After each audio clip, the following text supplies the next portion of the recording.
Okay, so a long time ago in a land far, far away, well, it's not really that far away anymore with the invention of airplanes. Okay, let's try that again. So a long time ago, in a land you can get to nowadays by taking a few connecting flights, there was a guy. His name was Moses. You know, the Charlton Heston lookalike? He was like the boss of the whole church back then, kind of the way Kurt is now. So anyway, Moses had a brother named Aaron. He kind of looked like Charlton Heston too, just with red hair. The church back then was called Hebrews. They were kind of like a band.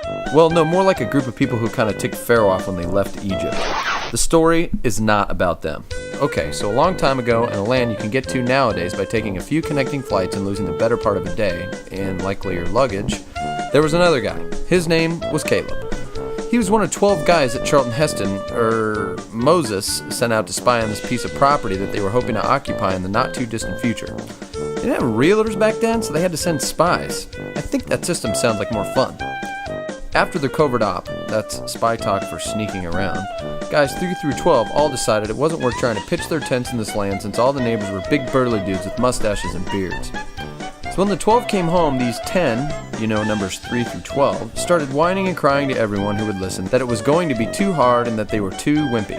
They even said, "We look like grasshoppers next to these dudes." Then Caleb and Joshua, the heroes of this here story, stood up and ripped their clothes off. Not off, just ripped them. Not really sure why.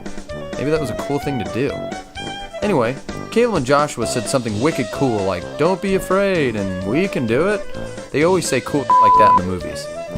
And then Caleb was like, "Dudes, we need to keep trusting God and He'll lead us into the land of milk and honey." So God smiled at Caleb. And then God took on the role of bouncer, not letting people into the club. But Caleb's name was on the list, so he got in, while the other dudes had to hang out in the desert. Forever. The end.